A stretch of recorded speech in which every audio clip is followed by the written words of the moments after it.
কার উপরে জুলুম করেন, রব হচ্ছেন দয়াবান।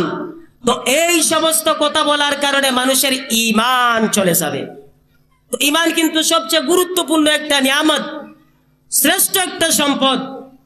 সম্মানিত হাজিরিন, তো আমাদের ঈমানটাকে আমরা মজবুত করার চেষ্টা করব, মজবুত করার চেষ্টা করব। তো এখন আমি আপনাদেরকে কয়েকটা জিনিস বলছি যে ঈমান বৃদ্ধির আমল সংক্রান্ত বিষয়টা, আমরা ঈমান কিভাবে বৃদ্ধি করব।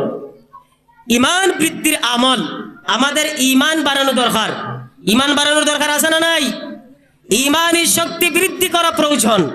ঈমান বৃদ্ধির তিনটি আমল: এক, জ্ঞান অর্জন; দুই, সৃষ্টি জগৎ নিয়ে চিন্তা ভাবনা করা; তিন, নেক আমল করা। ঈমান বৃদ্ধির প্রথম আমল হচ্ছে জ্ঞান অর্জন। মহান আল্লাহ তাআলার জ্ঞান, তার পরিচিতি ও গুণাবলী রয়েছে, সেগুলো পড়তে হবে ও শুনতে হবে। মহান আল্লাহ কালামে পাকে ইরশাদ করেন, শাহিদাল্লাহু আন্নাহু লা ইলাহা ইল্লা হু ওয়াল মালাইকাতু ওয়া উলুল ইলমি ওয়া কাইমান বিল কিসত। মহান আল্লাহ স্বয়ং সাক্ষ্য দিচ্ছেন, তিনি ছাড়া